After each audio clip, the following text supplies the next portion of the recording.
Halo, halo. Assalamualaikum warahmatullahi wabarakatuh. Saya Sunarif, senang sekali bisa menjumpai Anda kembali. Semoga selalu dalam keadaan sehat walafiat.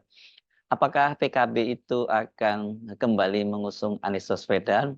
Pertanyaan itu sejak kemarin itu banyak sekali dipertanyakan kepada saya ya. Ini kaitannya karena PKB kan baru saja menyelesaikan muktamarnya dengan mulus. Caimin atau Muhaimin Iskandar terpilih kembali menjadi Ketua Umum PKB dan kemudian PKB ini juga memasang Wakil Presiden Ma'ruf Amin sebagai Ketua Dewan Suro. Ini pasang jagoan baru deh gitu ya, yang bisa membackup Caimin. Dan mengapa kemudian Caimin mesti pasang backup gitu, pasang jagoan begitu? Nah, ini tentu saja tadi itu dikait-kaitkan dengan mungkin PKB akan ada perubahan sikap. Nah, ini juga mengapa pertanyaan ini banyak muncul, karena satu, Gerindra sendiri sebagai Ketua Koalisi Indonesia Maju Plus melalui sekjennya Ahmad Muzani menyatakan bahwa Gerindra itu tidak memaksakan untuk para anggota Koalisi Indonesia Maju Plus itu tetap dalam koalisi yang sama di pilkada ya. Ya, artinya kalau memang mereka merasa tidak cocok di pilkada, mereka boleh untuk mengusung, tidak harus selalu bersama dengan Kim Plus.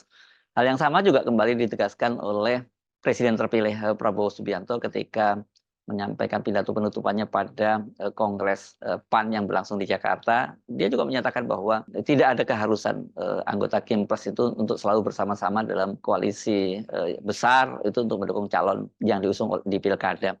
Ini saya kira merujuk pada apa yang terjadi di Jakarta, yakni Kim Plus kan sudah menyepakati mengusung Ridwan Kamil dari Golkar dan Suswono dari PKS gitu, dan pola serupa itu coba dibangun di beberapa daerah lain, termasuk seperti katakan yang paling dekat dengan Banten, tapi kelihatannya tanda tanya di Banten ini sudah mulai berantakan karena Golkar yang tadinya itu mencoba ditarik untuk bergabung dengan koalisi besar, koalisi Indonesia Maju Plus, tapi ternyata kemudian Golkarnya sih tetap berada, tapi calonnya, kandidatnya Irin itu malah membelot, dia tetap maju berpasangan dengan calon dari PDIP. Nah, dengan pernyataan-pernyataan dari Muzani, dari Pak Prabowo, kan berarti tidak ada keharusan untuk PKB juga itu tetap bergabung dalam koalisi Indonesia Maju Plus di Jakarta ya. Artinya kalau dia PKB keluar dari koalisi Indonesia Maju Plus di Jakarta, kan siapa lagi yang dipilih kalau bukan Anies Baswedan, karena kan memang PKB ini termasuk partai yang sejak awal sudah menyatakan akan mengusung Anies Baswedan, bahkan ketika PKS kemudian memasang harga mati bahwa Anies itu akan diusung oleh PKS kalau berpasangan dengan Sohibul Iman, kan waktu itu PKB yang mencoba menjajaki ini untuk berkoalisi dengan PDIP, tetap mengusung Anies Baswedan begitu. Tapi kan kemudian PKB itu balik kanan mengikuti PKS, mengikuti Nasdem, kemudian bergabung dengan koalisi Indonesia Maju Plus, koalisi, dan itu dia bergabung paling paling akhir ya PKB ini di Jakarta. Jadi saya kira wajar kalau muncul pertanyaan semacam itu, karena sebelumnya itu juga Wakil Sekjen PKB Saiful Huda itu ketika ditanya apakah mereka akan bergabung dengan koalisi Indonesia Plus atau tetap mengusung Anies Baswedan, pada waktu itu dia menyatakan keputusan itu nanti akan disampaikan oleh PKB pada akhir-akhir saja. Itu bisa sebelum muktamar atau setelah muktamar. Nah, tetapi ternyata sekarang ini muktamar sudah selesai dan PKB sendiri kan sudah menyatakan dukungannya ke Koalisi Indonesia Maju Plus, begitu ya. Nah, sekarang orang kemudian bertanya-tanya apakah setelah Caimin mulus, ini artinya dia terpilih kembali sebagai Ketua Umum PKB, itu kemudian mereka balik lagi pada sikap semula untuk mendukung Anies. Kenapa? Karena kita tahu bahwa kenapa putusan PKB akhirnya mendukung Ridwan Kamil Suswono dan bergabung dengan Koalisi Indonesia Maju Plus ini kan karena tekanan-tekanan politik yang sangat berat, dan kemudian PKB ini diancam diambil alih oleh PBNU, dan orang kemudian juga pasti mengkaitkan kemungkinan PKB ini diambil alih oleh PBNU itu dengan dukungan dari Presiden Jokowi.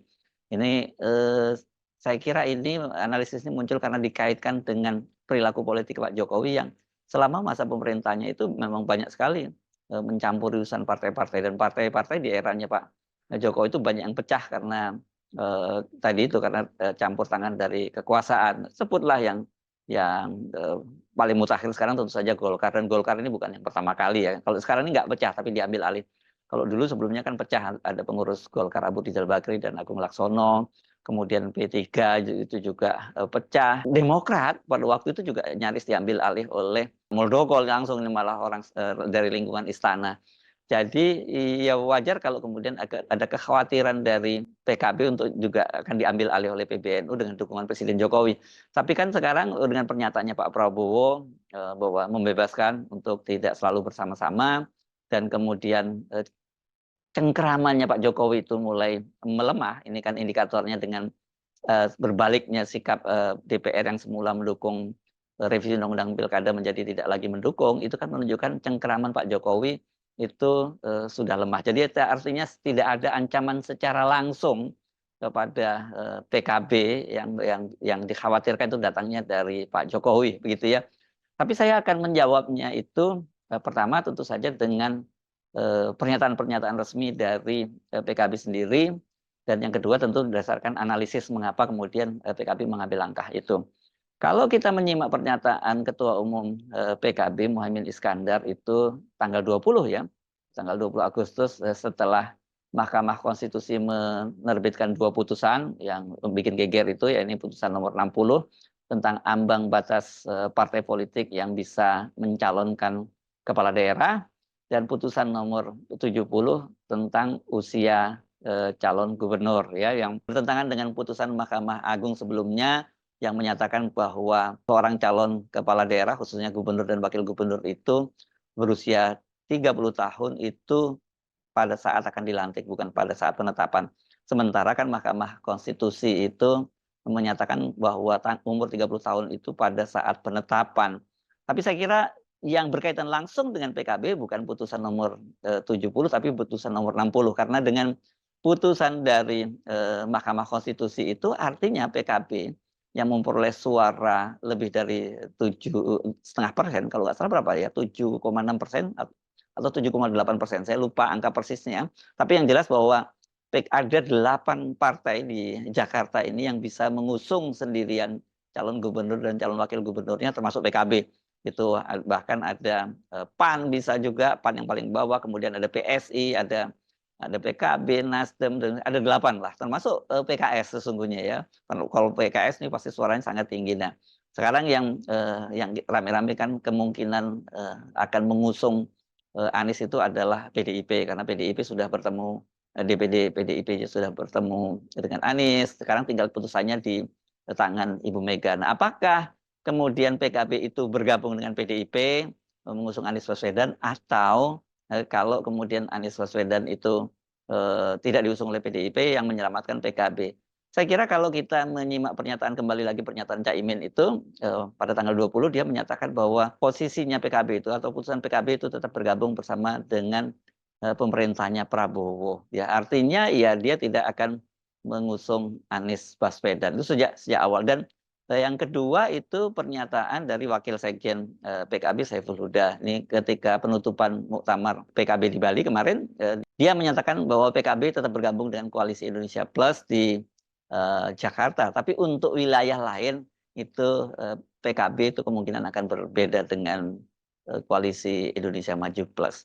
Jadi saya kira kalau dari sikap PKB sudah clear ya bahwa mereka tidak akan kembali mengusung Anies Baswedan, tidak akan balik badan apakah bergabung dengan PDIP atau mengusung sendiri Anies pada Pilkada Jakarta. Jadi artinya sekarang maju tidaknya Anies itu sangat tergantung pada PDIP ya. Ada upaya-upaya partai yang tidak dapat kursi di Jakarta seperti Partai Buruh, Partai Umat, dan lain-lain itu mencoba untuk mengusung sendiri dengan mengumpulkan perolehan suara mereka. Tapi kelihatannya agak berat kalau Perindo dan P3 yang juga sudah lebih dulu bergabung dengan Koalisi Indonesia Maju itu tetap bersama Koalisi Indonesia Maju, karena dua partai ini yang memperoleh kursi yang cukup signifikan dan memungkinkan membentuk partai-partai non-parlemen untuk mengusung Anies Baswedan.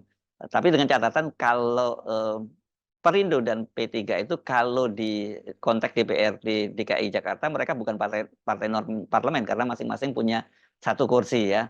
P3 punya satu kursi dengan 2,5% suara, kemudian Perindo punya satu kursi dengan 2,6% suara. Jadi kalau suara itu digabung itu kan sudah 5,1 ya, tinggal menambah 2,4% ini saya kira bisa terpenuhi. Tapi posisinya Perindo dan P3 juga sudah bersama dengan Koalisi Indonesia Maju Plus ya, kecuali kalau terjadi perubahan-perubahan di last minute, kita tidak tahu.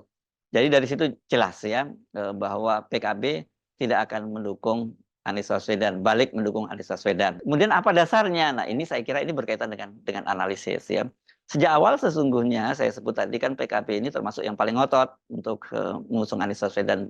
Saya kira ini pertama karena ada usulan dari DPW PKB Jakarta, aspirasi dari bawah itu untuk mengusung Anies Baswedan, dan yang kedua itu karena hubungan Anies Baswedan dengan Muhaimin Iskandar yang kemarin berpasangan pada Pilpres. Dari sisi DPW itu mereka akan menyatakan bahwa arus bawah atau grassroots dari PKB itu menginginkan agar Anies Baswedan itu diusung kembali. Dan pada waktu itu Caimin menyatakan dia tinggal mengaminkan saja DPP. Mengapa kemudian arus bawah di PKB itu ingin mengusung Anies Baswedan? Tentu saja berkaitan seperti yang dikatakan oleh Hasbialah Ilyas, Ketua DPW PKB Jakarta, itu karena grassroots merasakan kinerja dari Anies Baswedan itu yang sangat berpihak pada kalangan bawah, atau dalam bahasa agamanya ini du'afa dan mustadafin gitu ya. Dan kedua saya kira realitasnya bahwa kotel efek dari Anies tentu saja Muhaimin, mereka maju berpasangan pada Pilpres kemarin membuat lonjakan kursi di DPRD maupun DPR RI itu sangat signifikan. Di DPRD Jakarta jumlah kursi PKB itu naik 100%, dari 5 kursi menjadi 10 kursi.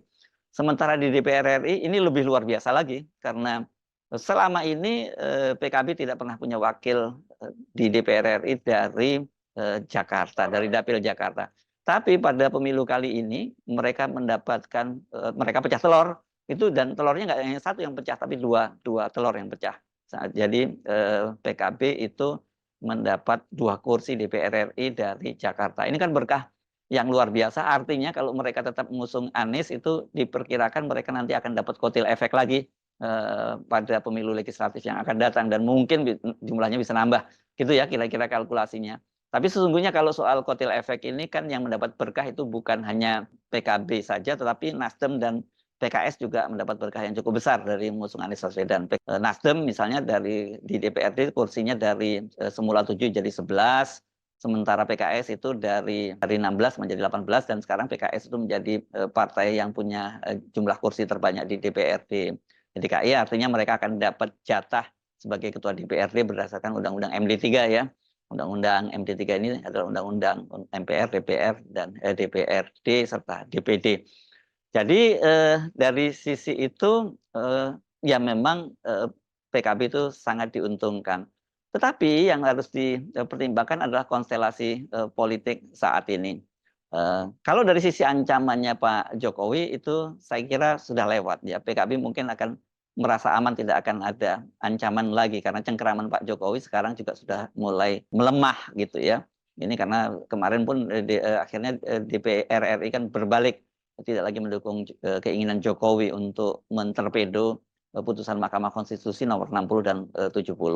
Itu dari sisi itu sudah melemah. Tetapi saya kira dari kalkulasi ini ada kalkulasi benefitnya ya.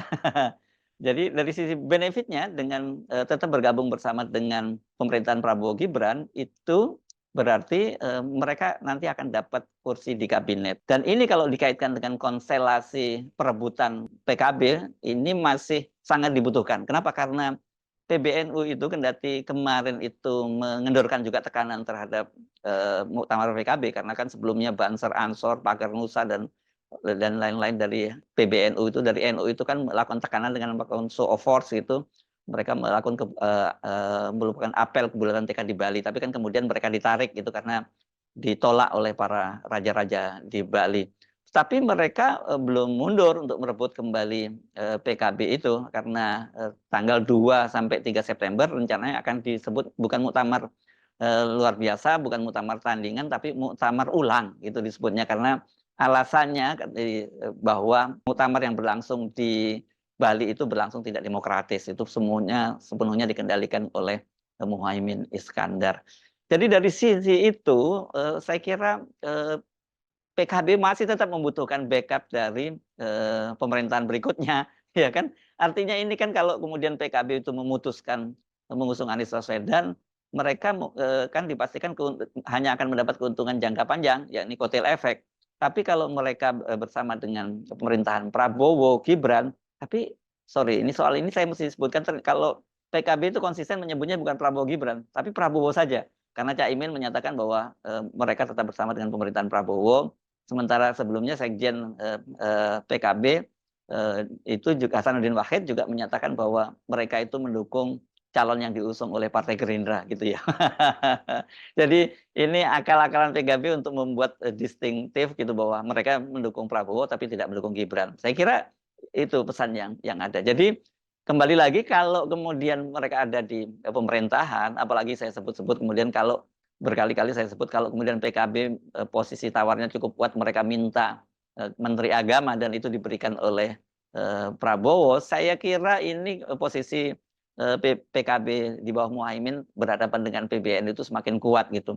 Walaupun saya menduga kelihatannya untuk perimbangan gitu ya. Kemungkinan besar Pak Prabowo akan tetap memberikan jabatan Menteri Agama ini ke PBNU karena bagaimanapun juga dukungan dari PBNU itu tidak bisa diabaikan begitu saja. Tetapi dalam posisi dengan Cak Imin, kan ini ada cerita panjang juga antara Pak Prabowo dengan Cak Imin. Karena jauh sebelum terbentuk Koalisi Indonesia Maju, Koalisi Perubahan, dan itu kan sesungguhnya yang sudah terbentuk paling awal adalah koalisi antara PKB dengan Gerindra yang pada waktu itu disebut sebagai Koalisi Kebangkitan Indonesia Raya atau KIR. Tapi kemudian Cak Imin hengkang karena aspirasi dari PKB untuk memasangkan Muhaimin Iskandar berpasangan dengan Prabowo Subianto itu ditolak oleh Prabowo dan kemudian seperti kita tahu PKB nyebrang ke Koalisi Perubahan dan mendapatkan jatah sebagai calon wakil presiden, Muhaimin itu berpasangan dengan Anies Baswedan. Jadi saya kira kalkulasinya semacam itu tidak sederhana buat PKB sekarang untuk mengambil keputusan hanya berdasarkan romantisme di Pilpres kemarin, pasangan Anies dengan Caimin, atau hubungan yang masih sangat baik antara Caimin dengan Anies Baswedan, tapi ada kalkulasi-kalkulasi politik yang mereka harus pertimbangkan untuk menyelamatkan perahu besar bernama PKB. Saya kira itu ya situasinya hari ini. Tapi saya mesti disclaimer juga. Perubahan-perubahan politik sekarang ini meminjam kalimatnya Cak Imin sendiri itu sangat cepat. Ya kan kemarin kan waktu menyatakan dukungannya kepada Kim itu Cak Imin mengaku bahwa dia sudah berkomunikasi dengan Anies Baswedan dan minta Anies Baswedan bersabar karena perubahan-perubahan politik sangat cepat. Sekarang ini juga bukan tidak mungkin akan terjadi perubahan-perubahan yang sangat cepat karena tekanan publik itu masih terus berlanjut kendati sekarang ini DPR sudah membatalkan rencana revisi Undang-Undang Pilkada. Tekanan sekarang justru langsung kepada Jokowi dan keluarganya. Ini yang saya kira akan menjadi faktor apakah akan terjadi perubahan-perubahan yang sangat cepat, termasuk apakah PKB akan berubah mendukung Anies Baswedan kembali atau tidak. Tetapi posisi hari ini seperti yang saya sebutkan itu bahwa secara resmi PKB tetap menyatakan bahwa mereka akan bersama dengan Koalisi Indonesia Maju Plus. Artinya ya mereka tidak akan balik mendukung Anies Baswedan. Saya Arif dari Forum News Network. Sampai jumpa lagi. Wassalamualaikum warahmatullahi wabarakatuh.